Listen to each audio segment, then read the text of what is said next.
Welcome back to my channel, and welcome to episode 6 of my 1932 Ford Roadster build. I told you we were going to do something special this week. I'm getting packed up right now, going to take the show on the road, and we're going to head down to Georgia. We're going to get some work done for this car, and while we're there, we're going to stop in and see some friends. And if you're just tuning into this channel and you're curious about this build, I want to encourage you to not just like and share and subscribe to this channel. Of course, please do all those things. I really appreciate that. But go back and watch some of the earlier episodes and catch yourself up to speed, because I think we're building something that's quite unique. There's a lot of 32 Fords in the world. Lots of people have built custom 32 Fords. We're starting with an all-steel Henry Ford car, and we're modifying the heck out of it. But we're building a bow tail for the rear of this Roadster, and we're having a lot of fun doing it. We're building a car that is inspired by, or in the spirit of, maybe the open-wheel Roadsters over at the Indianapolis Motor Speedway, or out west on the Salt Flats in the 30s, 40s, 50s, in that era. Maybe a car that could have been built in the late 40s, early 50s, something like that. We're having a lot of fun doing this. We've modified the heck out of the rear end. We've lowered it, and now we've got to lower the front. We've got a lot of the stock parts for the front. We've got the heavy axle, which is a little bit wider I-beam than a lot of the early I-beam axles. It's kind of unique to 32. We've got original spindles and perches and a reverse I spring that I got from my buddy Donnie. That'll be a good option for this spring set. I talked to my buddy Mike Whitney. Whitney's a killer hot rodder. You all probably know him. Quite a famous hot rodder, actually. I spoke with him last week, and he said that he likes to do a little bit of a blend with the early spindles and the later spindles. So I picked up a later set of spindles down in Louisville at the Street Rod National meet. I found the original 32 wishbone for this car over at my buddy Scott's meet at the Hoosier Vintage Wheels meet in Franklin, Indiana. This meet is killer, and it's been just really taken off. We're in the Indianapolis area. There's a lot of vintage racing and a lot of hot rodders here, so that meet is actually really great. And if you've missed it, you're missing out on a ton of fun. You definitely ought to be there. I'll be there in September at the next one coming up. You ought to be there. So we've got it. We found ourselves to the front end of the car. We've got to get this axle dropped. I called around, called all my buddies, and everyone I trust has recommended Greg Haynes down at Anson Axles in Athens, Georgia. I called Greg and said, hey, I'd like to come down. This is what I'm doing. And he said, come on down. I'll help you out, Jay. So thank you, Greg. We're on our way. We're getting out of here in just a minute. But while we're down there, we're going to be getting some work done on the car, but we're going to stop in some hot rod shops while we're there. And one of those hot rod shops that we're going to stop in and see my buddy Hank Young. Hank and I have been friends over 20 years. We did the biker build-offs on Discovery Channel together years ago. And Hank is not just one of my buddies. Hank is one of my builder heroes. I love everything the guy does. I'll tell you a quick story. Back in 2000, I was building a bike. I was over on Gasoline Alley. I'm inspired by all the people around me, all these vintage racing folks around me, and I wanted to build a bike that was in that flavor. But at that time, everything was wide tires and billet parts and stuff like that. So I was really nervous about this bike I was building. It's called the Shovel Glide, and it had an early Harley VL front end. I had a little leaf spring under the seat, and it had 16-inch kind of older tires set up, like an earlier Harley would have. I had a brass oil tank on the bike and just some other odds and ends that were kind of an early flavor. But I was really nervous about building that bike because I didn't think anybody would like it. Me and my buddy Kevin Price went to a motorcycle show, and we come across this bike called the Flying Pan, and it was built by my now buddy Hank Young, and it was incredible. Had a copper tank. He used an I-beam axle for the chassis of that bike. Incredible bike. It changed the industry, and everybody accepted it. And so I was very excited to go home and finish my bike because I felt a little more confident about finishing that bike. And so Hank and I got to be buddies. I knew right away when I saw that bike that Hank was obviously inspired by vintage racing. Come to find out, Hank was a long-time hot rodder his whole life, grew up in it with his dad, and this was like the first bike that anyone was seeing from him. So this is kind of reverse for me. I've been a motorcycle guy, and this is the first car that I'm building. So I'm excited to go down and sit down with Hank and talk to him, chat with him, see what he has going on, what he's been up to. I know he's been involved in a lot of vintage racing lately, just a lot of different stuff, but I'm excited to get down there, chat with him, and share with you guys. So let's get in the van and let's haul right now.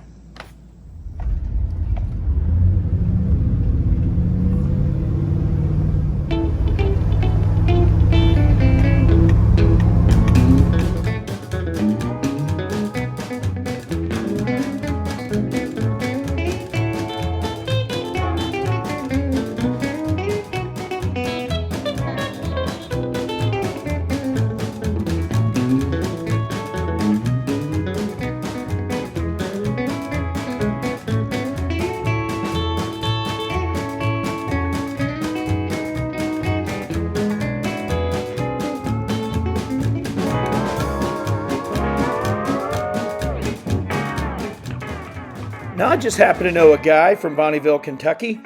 He's my buddy Hank Hayes, and he's picking Telecaster on this here song.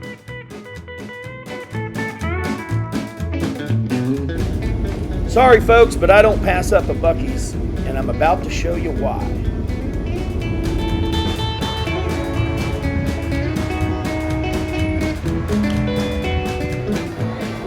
This poteed strawberry white Texas tea is about the best I've ever had, and I buy it by the case every time I stop at a Buc-ee's.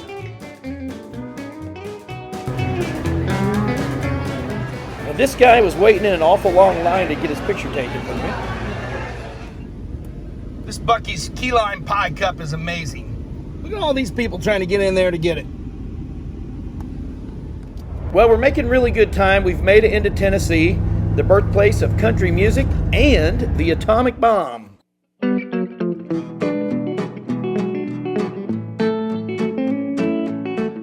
Now, I'm not a big fan of all the traffic in Nashville these days, but we made it through Music City and pretty good time back on the road heading across Tennessee. Now, Tennessee has some beautiful roads, but those roads can be treacherous if you're not paying attention to what you're doing. Here I am coming down the Southern Decline in Monteagle. You see the signs for the runaway truck ramps all the way down this thing. I've actually seen some unlucky truck drivers with their rig stuck in that sand. Always remember to check your brakes before you go cruising across Tennessee. And I know we're getting close to Chattanooga because I'm fixing to roll under the old Running Water Creek Bridge. It's 115 feet to up on top of that thing, and it was partially destroyed during the Civil War and then rebuilt at a later date. I always know when I go underneath this bridge, I'm about halfway to the Florida line from Indianapolis. I used to do a lot of rolling down to Daytona Bike Week. Well, now we're hitting the Georgia line, and it won't be long before I get to my buddy Blue's little slice of heaven. He and his beautiful bride have offered to put me up, keep me out of trouble, and help me find my way around the state. Lo and behold, there's Blue in his natural environment. I didn't need any other sign or signal to let me know it was time to switch from the Texas tea over to the Wisconsin tea.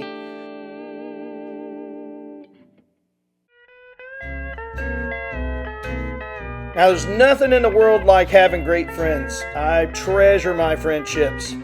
And I'm not one of those guys that trades old friends for new friends. I just keep adding on.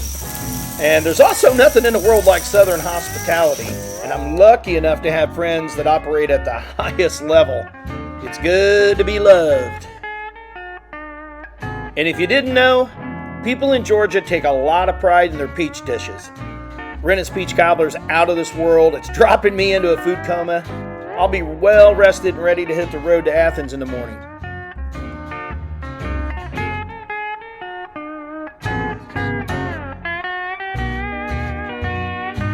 Well, Blue and I were heading over to Greg Haynes' place over at Anson Axles this morning, and the temperature gauge went through the roof.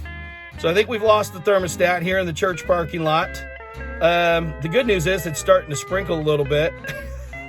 Actually, I think I'd rather have the rain than the sun down here in Georgia. But we weren't far from his house, and that's good news because his lovely wife, Renna, is running him to pick up a toolkit. He's got another buddy going to pick up a thermostat. And we're going to try to get this thing changed out here in the parking lot.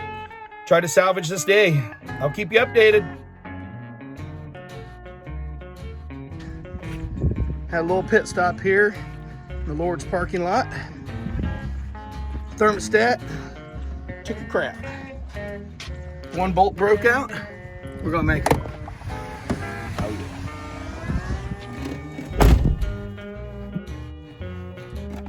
We only made it about a mile down the road, so I'm guessing it's a water pump. Womp, womp, womp. My new pal Christian went right to work on stripping out the old worthless water pump and getting a new one put back in place. He wouldn't even let me get my hands dirty. Before I knew it, we were back in the van and hauling axles to Athens.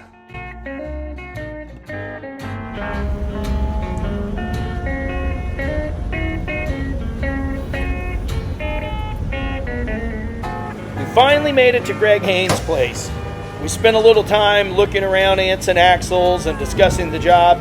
I learned very quickly that Greg is he's a man of few words with a lot of passion for what he does to supply people with the things they need for these traditional hot rods. So we gave him time to work his magic on my axle and spindles. You know, he didn't need us hanging around there being time bandits, and I was really anxious to see the finished product, so we went looking for trouble in some other corner of Georgia.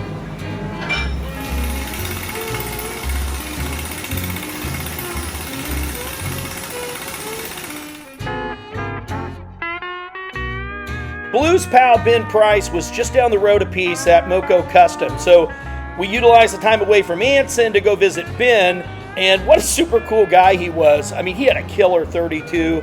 I knew we were going to click when I saw the old skateboard hanging on the wall and he had punk rock music blaring out of the radio. Had a lot of cool projects. He was a really great craftsman. His 32 was super clean. He told us a bunch of stories about driving it all over the country, and it was just a super cool car. He's also a really great interior guy. I loved the silver piping in this car. I wish I would have gotten a better shot of that. But yeah, he was a fantastic dude, and he sent me home with this radiator project for my own car, which was really awesome. So now I got this radiator I can work on. But the real treat was listening to him talk about his pickup truck.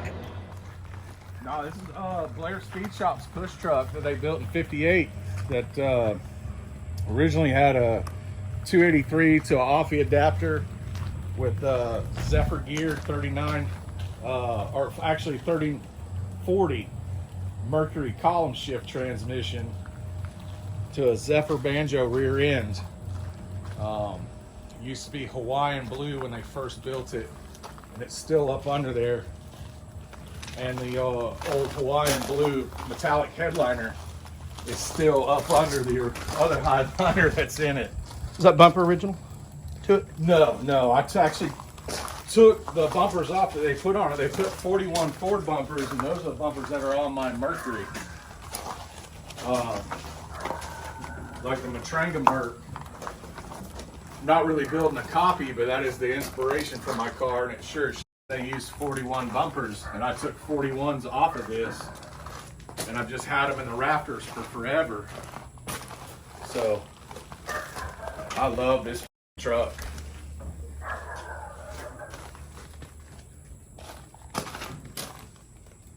Yeah, me too. Ben was also nice enough to take us down the road to show us some of the other projects he was working on with his pals Justin and Cameron. This Lincoln Zephyr was incredible. It's just such a gorgeous car. It's easy to see why people love these things so much. I mean, I had goosebumps standing there looking at it. I could not stop staring at this car. It's just beautiful. Had another beautiful 32 there with the same level of craftsmanship. Another one of Ben's interiors. Just a gorgeous car. It was so nice to meet these guys and so nice of them to let us hang out, show us their other coupe. This was a beautiful car as well. Another beautiful interior by Ben. The guy really does some fantastic work. We had a good time hanging out with him, but it's time for us to hit the road, head back down to Anson's and see what Greg was up to with the axle and spindles. So we were out of there.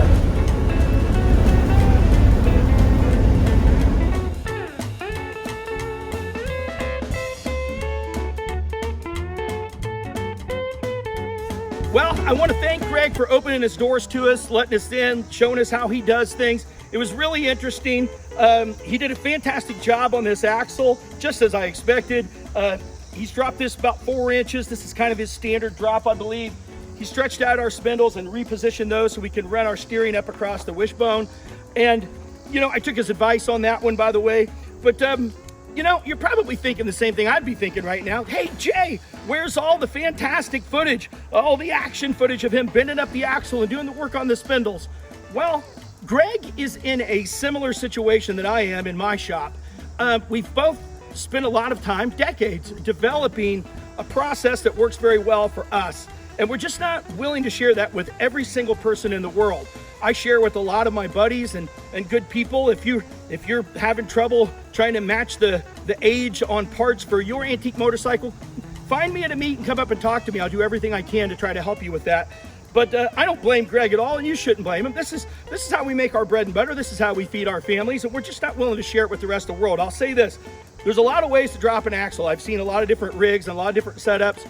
I've never seen a setup that was more thoughtful and witty than the way Greg was bending this axle. It was really interesting. He really took time, made sure that every hole, every opening, everything was really just right.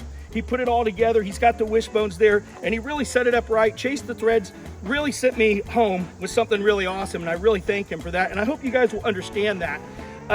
It's just not, and I wanted to get him on video a little bit, but he's just not a man of a lot of words. He's not like me. He doesn't enjoy the camera. I enjoy this. I enjoy sharing with you guys, and he's just not that way, and I appreciate that, and I respect that.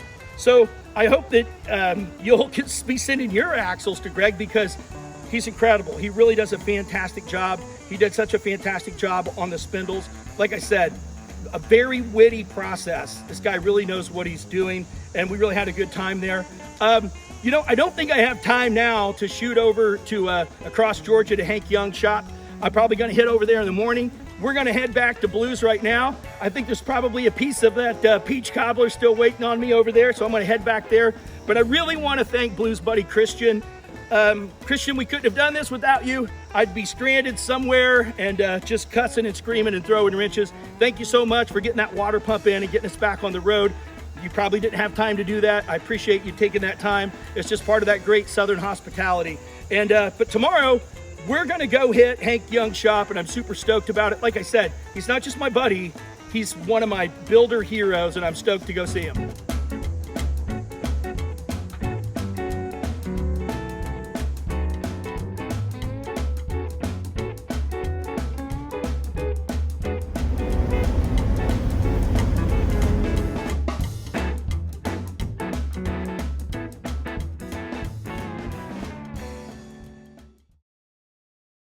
Well, once again, Renna's Peach Cobbler had me sleeping like a baby in Will's bed. It was really nice of him to loan it to me while he's off fighting kangaroos down under.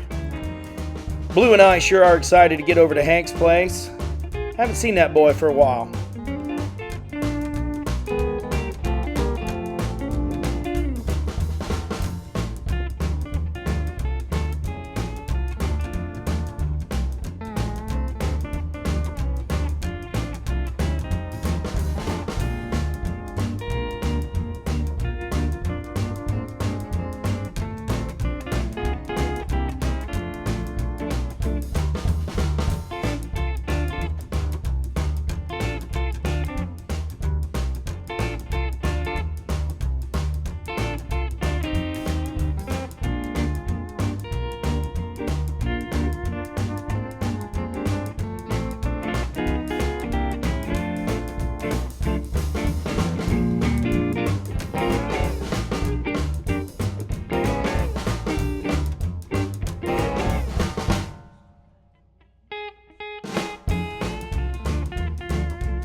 Folks, I apologize for the background noise. We had some technical issues with the audio. It works itself out about halfway through. All right, this is my buddy Hank Young. Needs no introduction, but You forget. you know, All your followers probably weren't even born. yeah. Well, but your Not projects, nothing. yeah, but your projects are famous. They've been all over the world, in magazines, TV, all that stuff. So everybody knows that. But I genuinely love the opportunity to interview like my favorite builder, my favorite builder in the world. And I've always wanted, it's funny, we did the biker build-off shows and did the magazines when it was popular in the early 2000s. But there's a lot of stuff like I think people formed an opinion about every builder that was kind of on the shows and in the magazines based on the stories or the bikes that they had access to, but they didn't have access to the real people like in the shops and what their real influences were. It's hard to fit that into 27 minutes of who a person is. And, to me, it's a strange opportunity to get to interview like someone who truly, and people say this all the time, but like I truly mean it, like one of my heroes.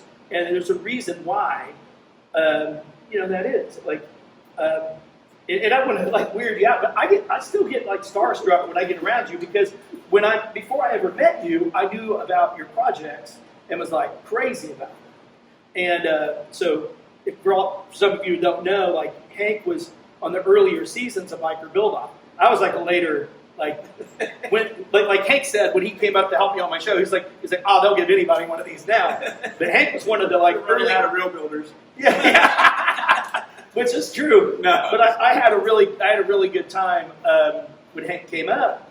And one of the blessings in you coming up was, so when I met Hank, before I met Hank, as I mentioned in the opening of this show, I ran into a bike called the Flying Pan, and it's one of the greatest bikes ever built. And my favorite custom bike ever, this Flying Pan. It's probably a lot of people's favorite bike, but I didn't know this mysterious Hank Young guy, and then I kind of looked him up, and I ended up seeing like he was a hot rod guy, building motorcycles, but he was doing things that was clearly influenced by vintage racing. And even though I didn't know him, I felt a connection to this person because he was building stuff that I was a little torn. Like at that time in the magazines, you had, Perowitz and Jim Nassy and all these guys building what I call muscle bikes. And that was the popular thing. And I was young. I wanted to be popular. But I was surrounded in Indianapolis by vintage racing and things like that. I wanted to have that influence from some of the older guys around me, but I was like, man, they don't really know what's cool though, because this wide tire muscle bike thing was what was cool. Yeah. And then when you came up after we had met, and you came up and helped me on my show, you were running around Gasoline Alley and going in some of the shops. I remember you going to Steve Barkley's next door. He was building like his own Arden heads and stuff. Yeah. And I remember you walking back over and you were like, you need to spend more time with these guys. Yeah. And I won't say who, but you said something like, screw this guy, like which some custom builder at the time, and you're like, you need to be paying attention to these guys around here. And it was like a stamp of approval that you were saying, the guy that was my favorite custom builder was saying, you need to go ahead, because I was struggling with that. I was like, Do your own thing. yeah, People will come. yeah. So your background, where did this? Because you got started in, like, your love for everything motor started at a pretty young age. Oh yeah, I was born into it. My dad built hot rods, and I've got a picture of me in the hospital, just being born, and I got an IRB, Indianapolis with our T-shirt on. Yeah. In the hospital. So I come back honestly, I guess. But yeah, my dad always did the hot rods, and that's where I got it. And I was just in the basement with him every day of my life, until I was about 16, and then I started building a car for myself. My first car in high school was 34, 500 coupe, hybrid, which was strange for a 16-year-old at that time, because everybody wanted '60s Camaros and Chevelles. But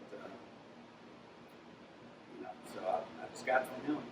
And so hot rods, yeah, motorcycles. The only motorcycles I dealt with were motocross bikes. I grew up on land, so we had all kinds of trails. And so yeah, I raced motocross. Dirt biking. Yeah. Yeah. And then when I turned 16 and cars come around, that was it. No more bikes for me. Yeah. It's all cars. Well, like this project here behind me, you're telling me why you're building this car now.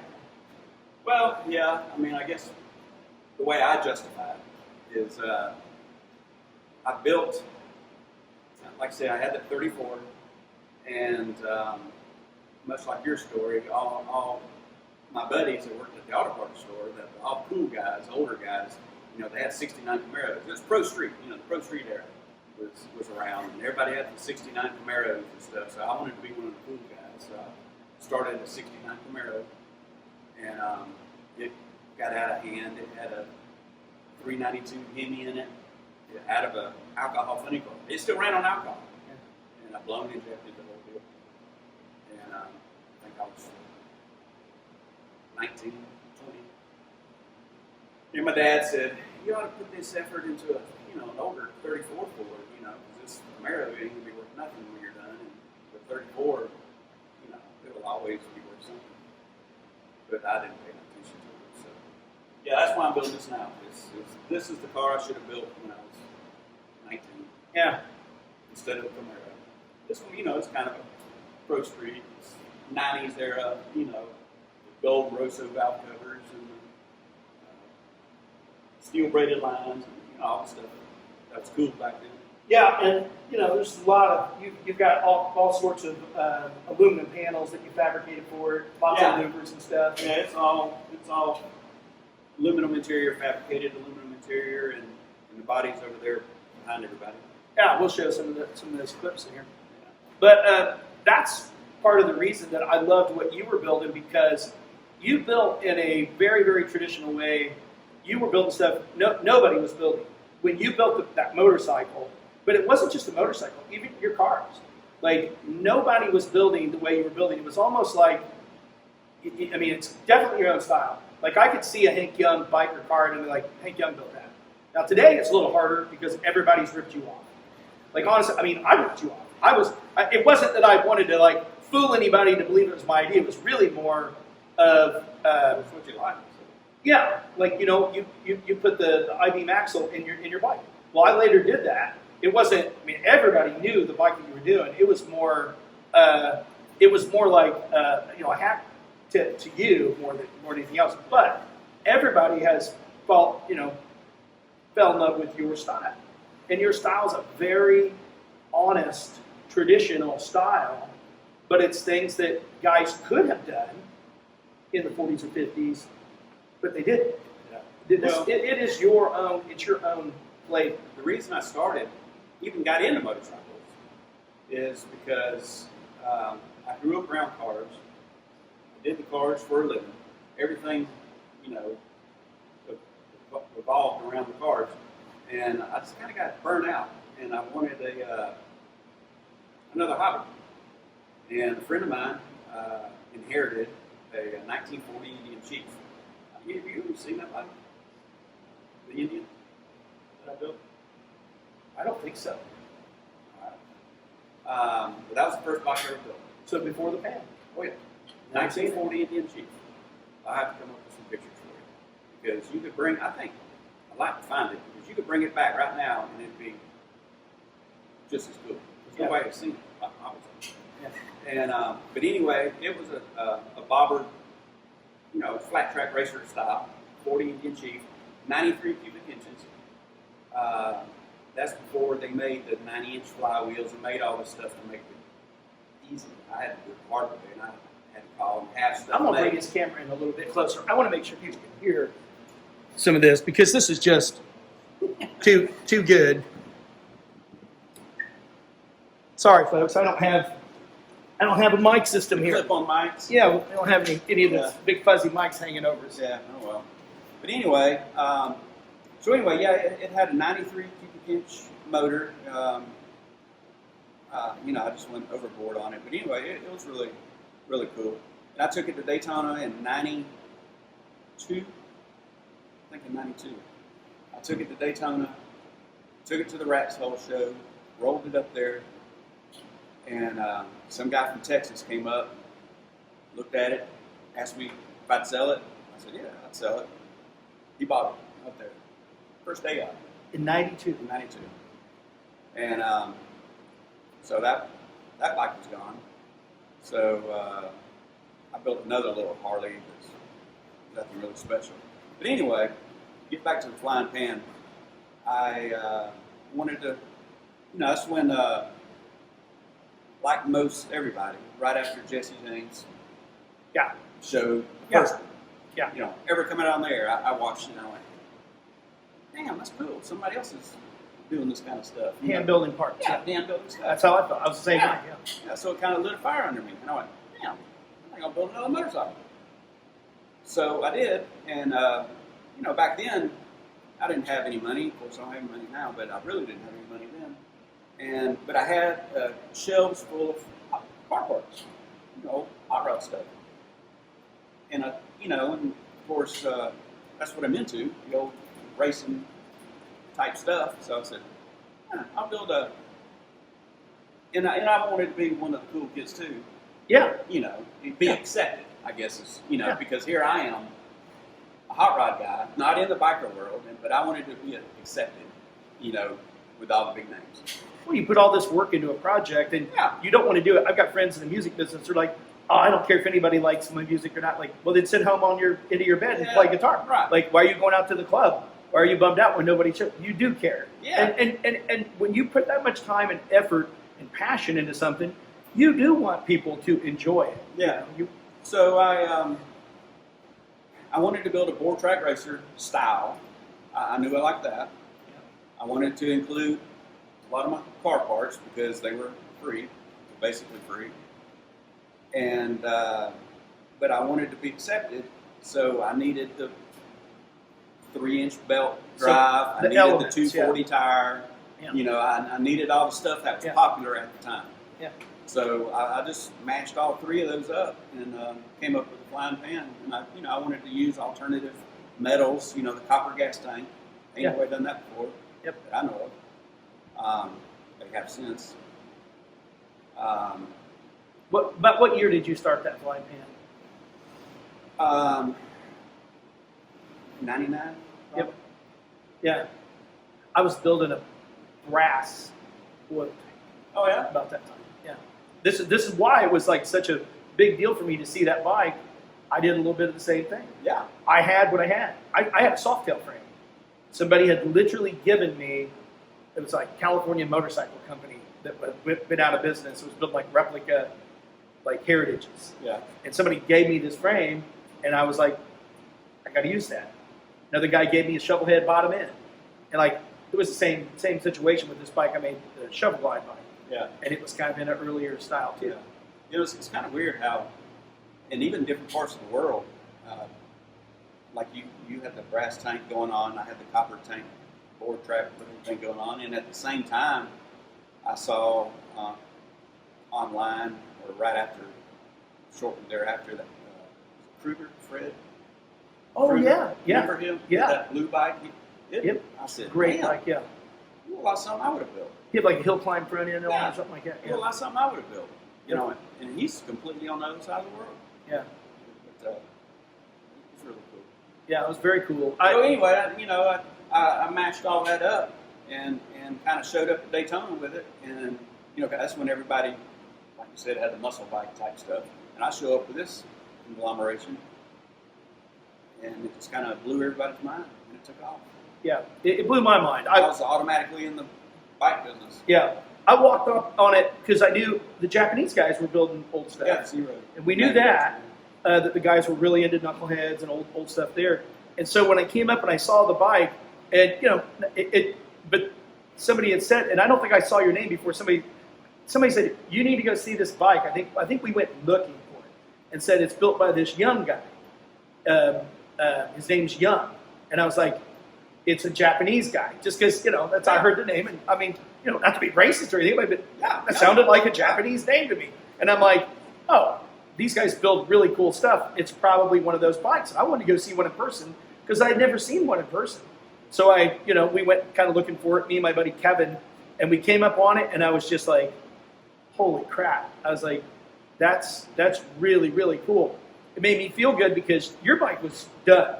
And oddly enough, we had never met. I had never seen that bike before, but I was back home building a bike with a VL front end and doing a similar thing. Is that the one you had in Sturgis? Yeah. But I was bummed out because up until that point, I was like, no one's gonna like this bike. Like, I like it, and the older guys around me are kind of digging what I'm building, but nobody in the bike world is gonna really love this bike. Like, they're either, but I ended up taking it out to Jesse Jurin's show, that Top 50 show. Yeah. And I won some stuff there with it. And when I showed up in a pickup truck, and I'm looking at a couple of the guys, they had like big giant Featherlight semis, and I mean, everybody that was huge was there. These big names, Paul Yaffe's and all these people are at this show. I was thoroughly embarrassed to pull up in a pickup truck with this bike with a board, and a couple of Jesse's guys came out and like helped get the bike out. And as I got up in the show, Vince Dahl, they set me up right next to him, and he came over and he goes, I don't care if this bike wins or not. That's the nicest motorcycle at this whole meet. And this is the first time I ever met him, and I'd seen him in the magazines, and I'd heard about him like being a rough, tough guy, and it made me feel really good that he said that. And then Chip Foose came over, and he was a judge at the show, and Foose was like, this is a great bike. Tell me about this bike. And a couple of guys that worked for Foose at the time, Matthew Harris and Brian Fuller came over, and Fuller had great things to say about it. And I was like, man, they're making me feel really good. And I was like accepted. But when I saw your bike that was done while I was building this, I got really excited about finishing my bike because I was like, I saw the excitement around your bike, and I was like, I think people will like what I'm doing. And it made me like realize like, this is the thing you should be looking at. And you were totally right when you said, stop looking at like what all these other guys are doing. Yeah. But the thing was, people would give us stuff back then. We'd get billet transmissions. Jesse gave me a couple of those really modern frames he was building. Yeah. And I was like, well, I got to try to like make it my own because I was broke. I didn't have any money. I barely kept the lights on. I begged my landlord to let me stay like a couple of times. Thank you, Charlie Patterson. Thank you. But and Charlie, I'll give you guys a little. Charlie is the guy who really built Gasoline Alley off the speedway. He's the one who got the name changed to Gasoline Alley and built all these shops for all these racers for years.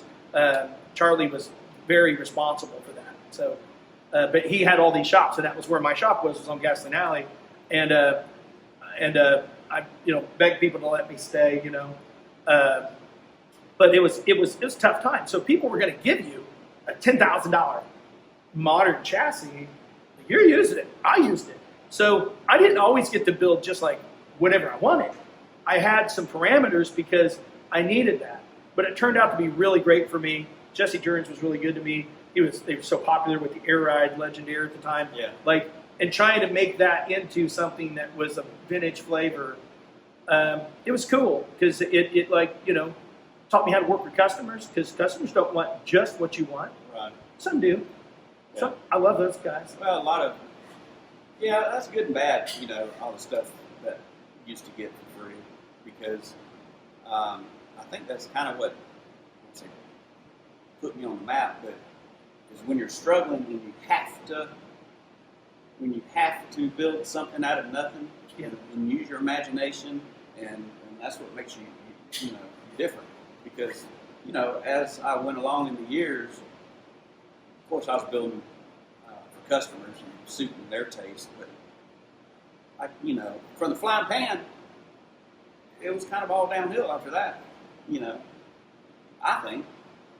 You mean quality like of my bikes? Well, you're in a rush. You're going to shows. You're expected to go all these things which I was really excited about in the beginning, and then it became a hassle. You know, it actually, Yeah. you know, it became a there's house lot of of things I God. would do different. I wouldn't have gone to most all those shows that I went to. I would have But, stayed at home in my shop. Yeah. Yeah. Yeah. But I thought that's I what I never needed. read motorcycle magazines, and that's why when I showed up at the Flying Pan, it was kind of a fresher breath of fresh air to everybody. Yep. Because it was completely different. Yep. But that breath wasn't so fresh after I was exposed to all this stuff. Yeah. And got all this stuff for free, and instead of spending hours and hours widening and making a 32 four-wheel work,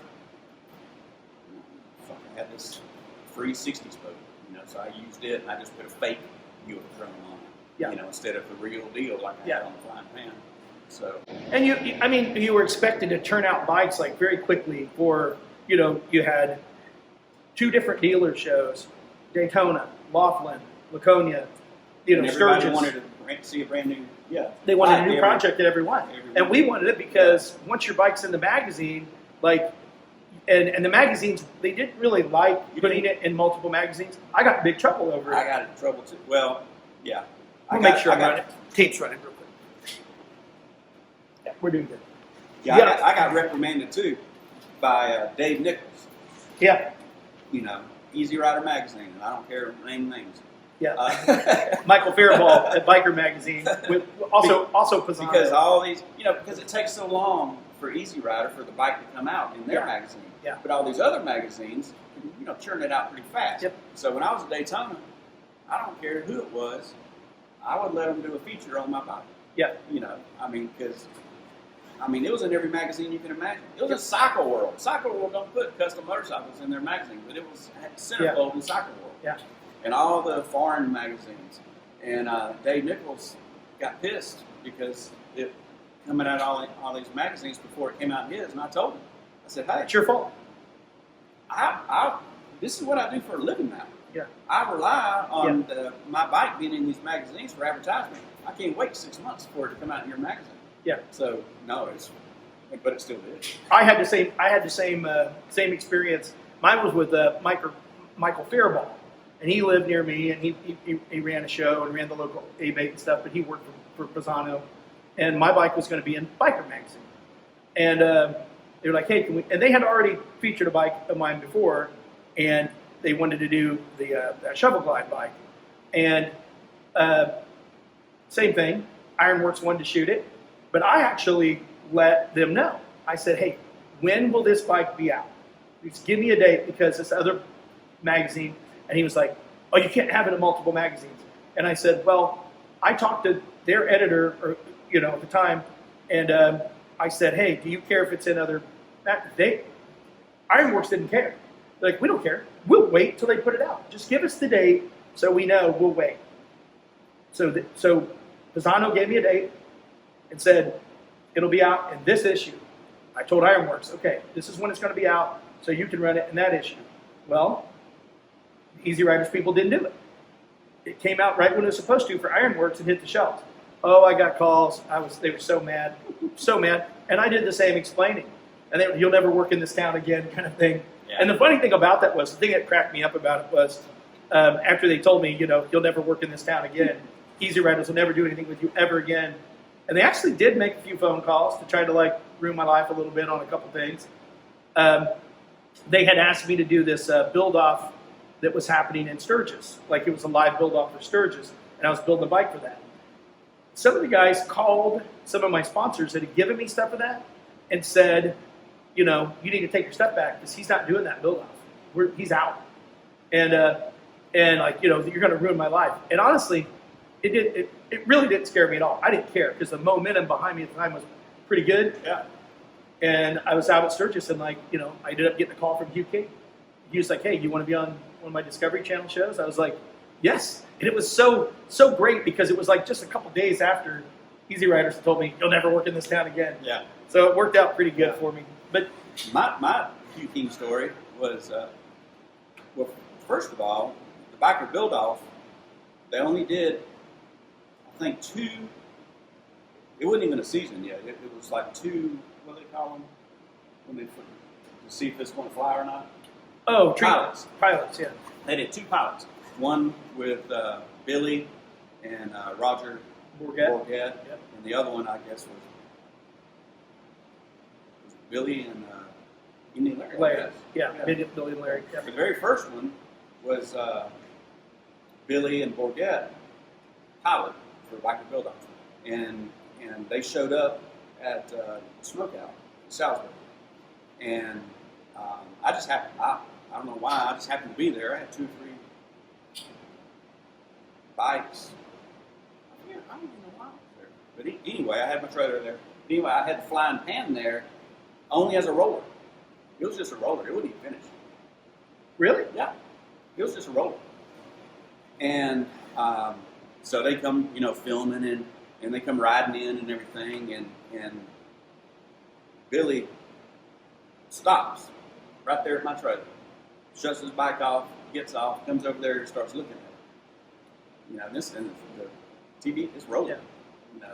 The TV things. Yeah. So he flips out over it because it's kind of a style. Did that end up in that show where he looks at it? I think it did. Oh, I didn't remember that. I want to go back and see Yeah, that. I think it did. So he looked at it and flipped out on it, and then Roger came over and was looking at it, and he wanted to buy it. He wanted to buy the roller. He certainly could. I know, and it's I could have sold it right there and never been around it. I didn't sell it. So later on that day, Hugh and his buddies came over and said, "You mind if we film you and ask some questions?" I said, "No, I don't care." So they filmed me, and I was telling them about the flying pan and everything. And that was that. So everybody went home. And meantime, I finished the flying pan. I go to Daytona, and I guess it was Biketoberfest. It was actually the first time. It was Biketoberfest. I took it. The next January, The dealership. let's see here. I'm trying to get my timeline. No, it was December, and I was sitting in the airport because I was going to Puerto Rico for Jose. You know Jose. Oh, yeah, the show. Yeah, the show down there in I Puerto always Rico. wanted to do that. Nobody ever invited me. Yeah, oh man, that's cool. But anyway, so I was sitting in the airport, and I got a phone call, and it was Hugh King. He said, "You want to do a biker build-off?" And I went, "Yeah," because there wasn't, like I said, it's just 2 pilots, and this was the first season. The excitement level was through the roof. Oh my God! Yeah. Huge. Yeah. And so anyway, I said, "Oh yeah," and so he said, "All right, we're going to start filming in 2 weeks." That's how mine went, too. I mean, I was not prepared, whatsoever, obviously. Yeah. Said, we'll start filming in 2 weeks. I'm like, oh, shit. So, went to Puerto Rico. I come back. I made some phone calls, back to the shop, to Josh and everything, told him. And so I come back, and we started filming. And wait, was that the Lakewood, or was that the black? It was red. I didn't like it. I built it. It was red, had the frame going around the tank, and all aluminum tank with Oh, yeah, scallops. it turned out to be black Had the and chrome. Yes, had the Buick on it because I never liked the red. Yeah. When I went to pick it up at the paint shop during the show, I knew I didn't like it. But anyway, so we finished it, and it was against Chica, and the whole story. But I come back, and I mean, the day we got back, I said, I tore it down because it's going back black.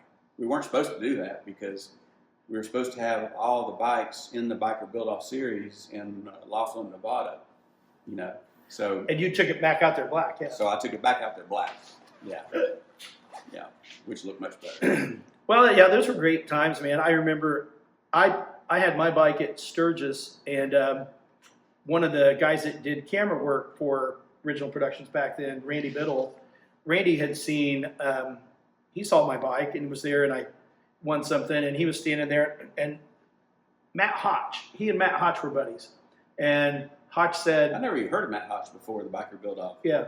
He's unbelievable. Fantastic. Yeah, he is. Definitely I one can't of my believe I favorites. hadn't heard from him. Yeah, different style, kind of, but But I can admire the work and the craftsmanship. Yeah. When I sass this bike in person the first It's time, insane. Oh yeah, yeah, well, I went, damn, these guys are on another level. Yeah, he definitely was. Biddle came up to me and said, "Hey," he goes, "Matt Hutch just called me and was asking about you because people were talking about your bike, like it's kind of getting around." And I was like, "Really?" I'm like, "That's crazy." And then in another magazine one time, they asked Hutch like and I really didn't know Matt. I'd never met him, and they had asked him like who he liked as builders at the time, and he mentioned my name, and I was like, dude, I am certainly not worthy. I was a dirty bike builder, compared to what he was doing. Indian Larry's got an interview on YouTube, I think, or something. Somebody interviewed him, and they asked, and I saved it because it's golden for me. But they were interviewing Larry, and they said, "Okay, if you couldn't build a bike on your own, who would you get to build you a bike?" He said, "Oh, Hank Young." Yeah, absolutely. And I mean, I was blown because he's big buddies with Billy Lane, you know, and all those. All of them, yeah. Yeah, so that's the first who I was. Yeah. He said, "Oh, I mean, no question." Larry was so well respected. Oh yeah. Such a nice, just an incredibly nice person. All those guys are. Yeah, Paul. I mean, everyone I ever met. I didn't really know any of those guys very well at all. They were all always so incredibly nice to me. I don't know what it was about me, but I was like, there's these New York guys, and we've talked about this before. Like, I had formed an opinion about who they would be or how they would be, and then I met them, and I'm like, you're nothing like what I thought you'd be like. You are the most nicest, welcoming. They're the nicest guys I've met in the whole industry, and it's funny. We were out at Sturgis at that Michael Lichter museum thing. Yeah. I forget which. I guess it was Flying. No, it wasn't Flying Pan because I rode it out there. It was some other bike, but anyway, I was that green bike with the two. Is that when Pete Hill's bike was out there? No, it was before that. It was a 2 leaf spring rear. Had the copper tank. Yeah. That bike, I took it out there. But anyway, like I said, I didn't know anybody. I was in the hot rod world. Yeah. And Paul, I had Flying Pan parked out front, and Paul, all of them, Timothy White, all of them, Bobby, were there, and they introduced themselves. Hey, we're so and so from Indian Larry's, and is it Kano or Keno? Keno. Oh.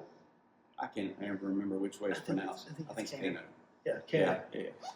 But Kano introduced himself, and I'm kind of embarrassed. Thank goodness I didn't say anything, but internally I'm embarrassed because I thought he was Chico. Yeah. Both be Japanese. Yeah. I didn't know at the time. I've heard of Chica, and I liked his bikes. Yep. And then all of a sudden, got Paul and Larry and all these people I'm meeting, and then here's a Japanese. I assumed he was Chica. Yeah. But he wasn't. Yeah. I mean, it's funny because what we were just talking about, like, I think people at home, especially people who read the magazines or watched the shows, they formed opinions about people. I knew these guys too.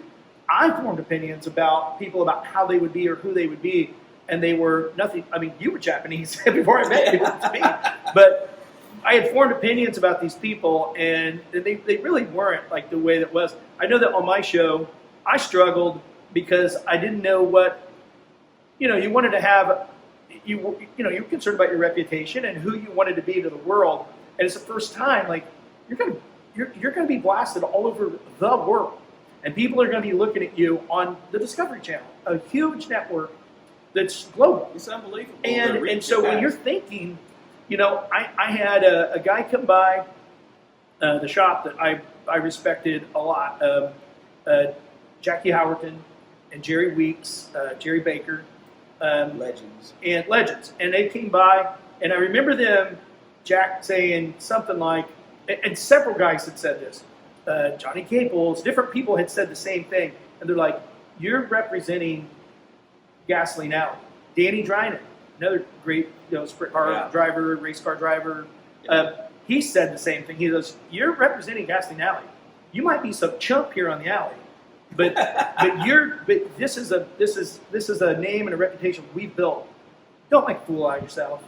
Don't do stupid, silly stuff. No pressure here. And I'm like, but that's who I am. I am a goofy, guy who likes to, juggle beer bottles. Like, that's who I am. So I was kind of struggled between like, how how I wanted to present myself, I guess, to the world. I did think a lot about that, and I felt a lot of pressure on it, but I also wanted to have fun.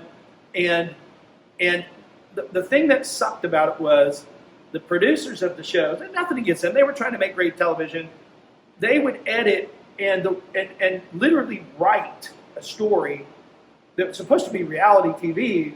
They would write the stuff, and like through the editing process, there was a little tomfoolery that I got upset about a couple times because they lined me up saying things that I would never say. Yeah. And they would take parts of me talking about something else and work it in to another thing. You know, Yeah. there was a time where I was upset with the crew, and they filmed the part where I was upset, but made it where I was upset about something with the bike. I threw my crew out. Did you really? Yeah. I certainly wanted to a couple of times. Yeah, but there were first- some guys that were really awesome, like Randy Biddle and I. First show. No, my producer, he was a little weasel. But yeah, they doing the same thing, Yeah. pressuring you, pushing you to do things that you don't normally want to do or say. Yeah. You know, and finally I had enough. And this was at night. And I just threw my tools down and went, all right, it's over. Y'all can leave now. Get out. I threw them out. And then Josh, he was like, oh shit, you know, what just happened? And yeah, I threw them out. We all went home, went to bed, everything. Got up the next morning, I come to work, you know, thinking I was going to be a regular day at work. And Josh said, I forget what the producer's name was, but he said, he called and wants to know if it's okay to come back. And I went, no. I said, not unless I can do things the way I want to do it. Yeah. And It was frustrating. yeah, I told him, like, just keep the camera rolling. yeah. We're building a And he's- motorcycle in 10 days. And he said, okay, and he came back, and he was much better after that. Yeah. Yeah. Well, I kept saying, we're building a motorcycle in 10 days. See, I had 30 days. The It's first gonna show be- was 30 days. Yeah. Yeah. I mean, We first would- season. See, I think we filmed 5 days of the build. Then they went to the other shop and filmed 5 days of the build. Then they came back for the finish, and then the finish, and then we did the ride. I think that's how it worked. But I just kept saying, keep the camera running. You're going to get plenty of interesting stuff. Yeah. It's motorcycle people. It's gearheads. And we're going to get angry. We're going to say funny stuff. There's going to be funny stuff that happens. Things are going to fall off the table. Yeah. All that's going to happen. Yeah. Just capture it. Just let the stuff roll, you know, of what's here. Somebody like told a joke. First season was, I think, yeah, you know, they pushed it, but I think it was much more realistic, maybe. I don't know, because they didn't, them themselves, being the first season. Well, I think they had to hire lots of different crews to go out to in different the shows first- then. They didn't really have a template, I guess, for what they were doing. So I think the first season was maybe a little more realistic. Yeah. Second season, you know, did that too. It was a little more, you know, had a template to it. Yeah. The camera guys on the And show, they knocked it down to 10 days. my buddy Brian and Randy, like we're still friends today. We don't talk that often, but we're my still cameraman buddies. was. He was really cool. He did both those shows. Yeah. Well, those guys were wonderful, and I really liked, and Aaron Puslinski, he was did the second one. He was great. Like, and he had a guy come along with him, kind of co-producing, Johnny. He was really great. But like, it was just very frustrating to just film me doing what I'm doing. And no, I mean, there was a time where one of the producers wanted me to take the exhaust back off the bike because they didn't get me putting it on. I'm like, no, that was really hard to put on there. You should have been here, and you should have been recording that. I had to do that. Or retell a joke. Like everybody bust up loud, like, whoa, do that again. It's like, that's silly. You're not going to get the same laughter and joke. Like, you missed it. That's just it. Yeah. There'll be more. Just keep it going. Yeah.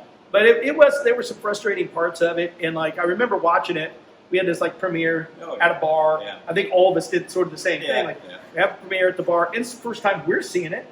And then we watched the show, and I remember being thoroughly embarrassed about a couple of the parts where I was like, I would never say that. Yeah. You I can't go back and watch mine. oh, I don't want to ever see it again. Yeah. I hate to say it, I never want to see it again. Yeah. Like I just, I've got copies of it. Yeah. I don't want to see it. Yeah. I mean, I can't watch it. It's Yeah. embarrassing. Like I said, it's kind of, a lot of things are embarrassing. Yeah.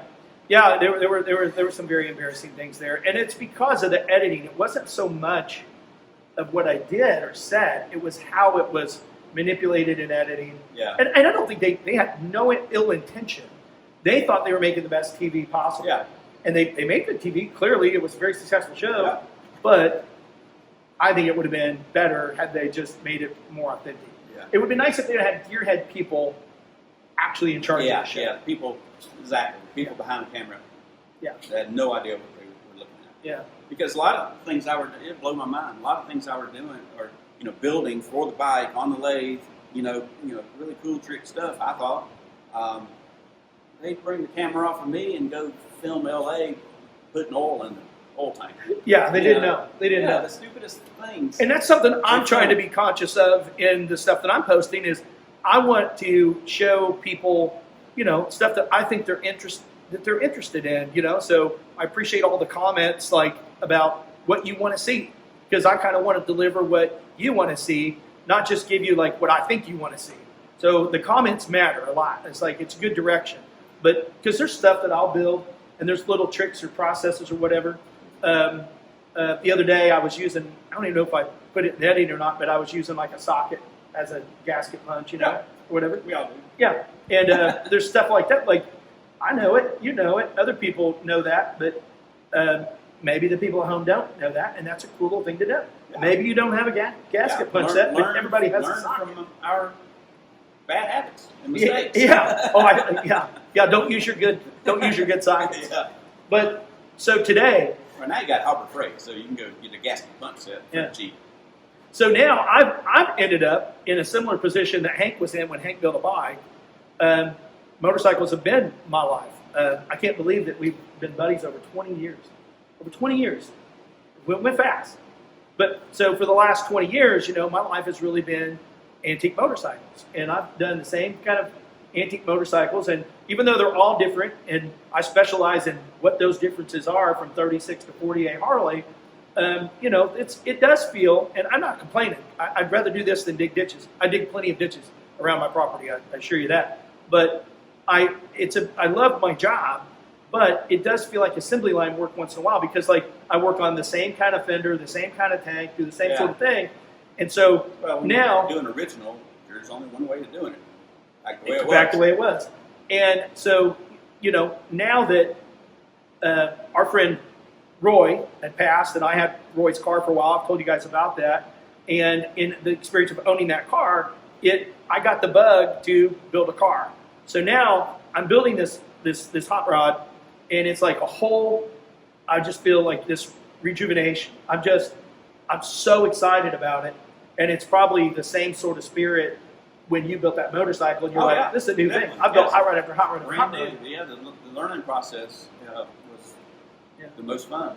It's like drinking from a fire hose to me, like coming here and seeing the stuff, all this hot rod stuff around, and motorcycle stuff, but seeing the stuff or being over at Anson's place or at Ben Price's place and a couple other guys while I'm down here, and just seeing how they do things, axles and spindles. I never knew the fitment on any of this stuff. Guys brought hot rods for me to work on, but I never thought I was personally going to have one or build a whole car. Yeah. So I didn't pay that much attention. So now I'm getting all this great information.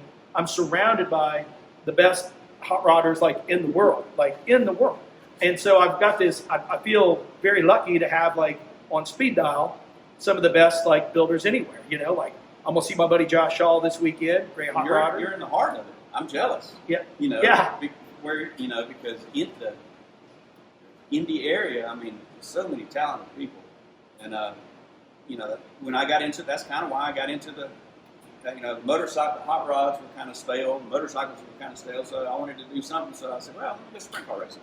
Oh yeah. So that's when I bought the sprint car, and then I met Roy. Yeah. Because it was at his house. Yeah.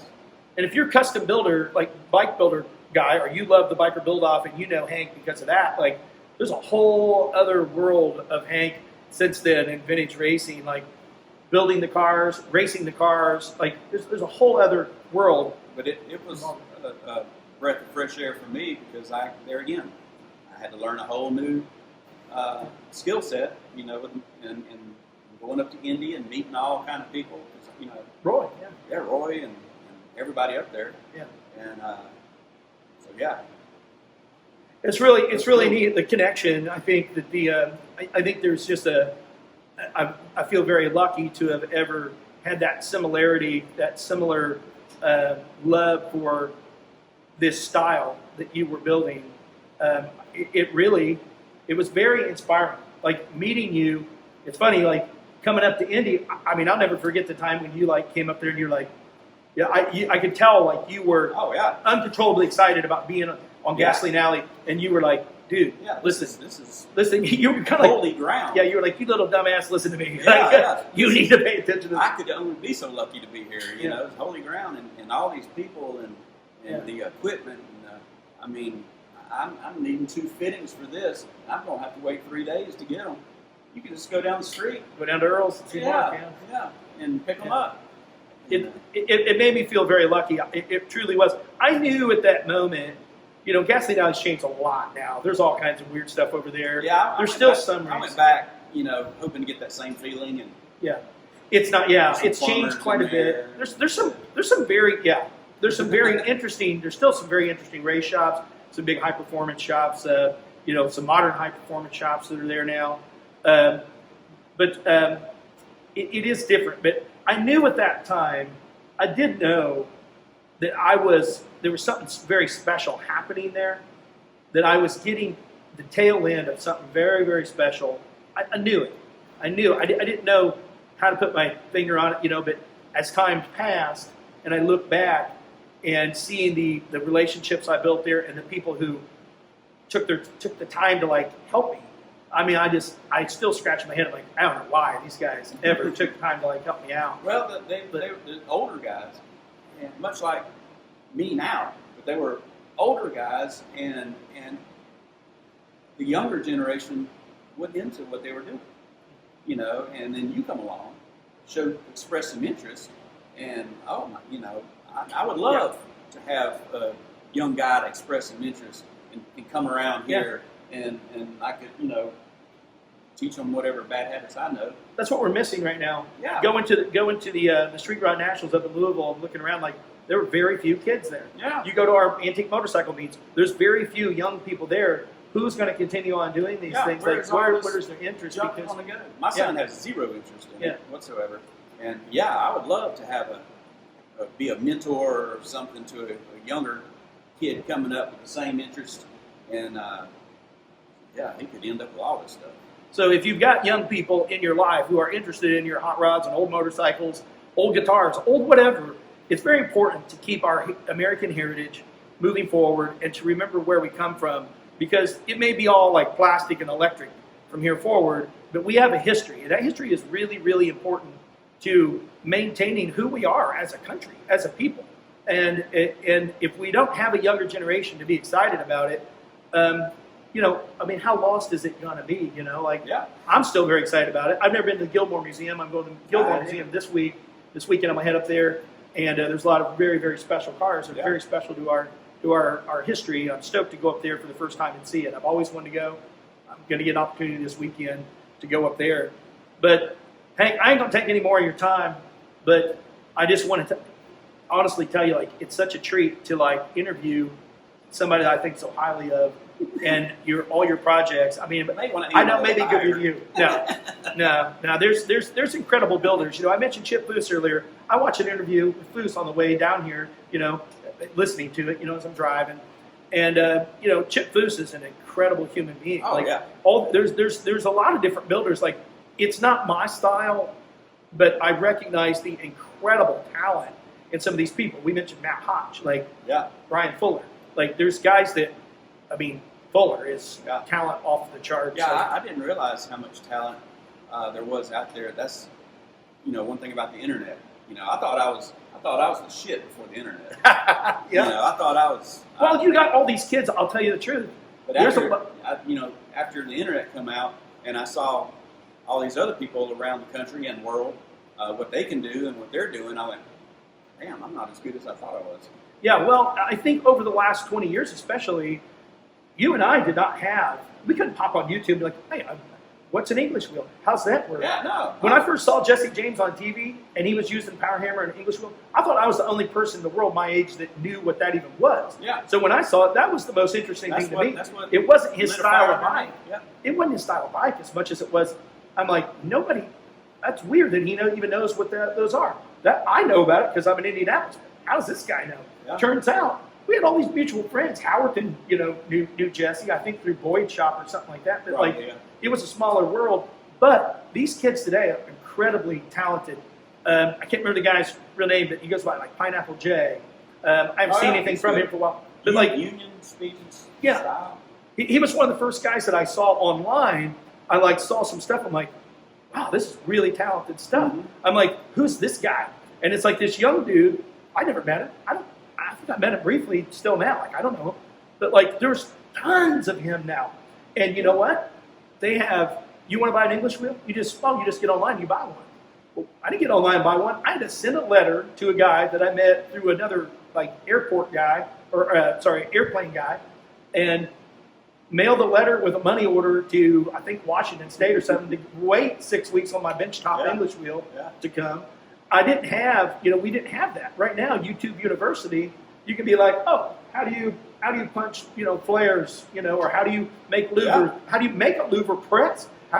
It's all out there. Yeah. And guitar playing, whatever. You kids have no excuse to not be really, really good at whatever you do because you have the internet at your fingertips. We didn't have that. Nope. We built stuff just from what we had and what was around. And then, we had magazines. We could look at magazines and be like, oh, that must be lucky. popular. I had my dad. Oh, yeah. That's where I was really lucky. Yeah. And my grandfather, he was really talented. Not in cars, but he built violins or fiddles, as he calls them. But he was really talented, and my dad was really talented, and I learned from him. So I had a head start. Yeah. Well, I think you're very lucky to have it. I didn't grow up in motorsports. My dad had some muscle car type stuff, but there was nothing really serious about it. The only thing I grew up in was like just trying to keep cars running, trying to make them go down the road. Yeah. But I didn't grow up in it. I got into rockabilly music pretty young, and my first old thing, I bought a 50 four-door Fleetline Deluxe Fastback from a buy here, pay here lot. I wanted to be a cool rockabilly guy, and I figured out real soon how to get rust out of a tank and how to change a fuel filter. And that was like my first experience like with something old. I was into like super bikes and sport bikes and super horsepower type stuff. But, I don't know, dude, it's super pleasure to be able to like interview my hero. And we'll give you a couple shots around Hank's shop and show you a couple of the projects that some recent stuff that he's working on. What he's I'm downsizing. I mean, it's not like it used to be, with a big shop and employees running around everywhere. But I'm just having fun now. That's me. Yeah. I've already figured out that I've downsized a little too small. I thought I could do it all. I did too. That's why there's a 1,000-foot, He's already building on. He's already building on. Yeah. And I'm already building on too. In my head, I've already figured out what I'm going to do next. I think because I tried to make it work out of this 40-foot container in my little porch, which I'm going to try to go ahead and finish this car that way. But I'm going to have to build on. I think what I might do is a lot of guys do this is get another 40-foot container and put it about 16 feet away. And put 2 garage doors on each end, so I'll have an open breezeway with a couple doors I can close down. I love your glass doors like that. I'm loving working outside. It's really hot and humid. Georgia's worse than Indiana right now. It really is. I don't know how. The only good thing about Georgia, we don't have sweat bees all over us down here right now. Blue had his shop open the other night, and the lights on in there, and his door open. I'm like, if I did that back home, you would walk. There'd be so many bees and June bugs and moths and whatever. They'd all be in there. It's not so buggy down here. But anyway, dude, all right, thanks again. Yes, sir. Like, share, and subscribe. What he said.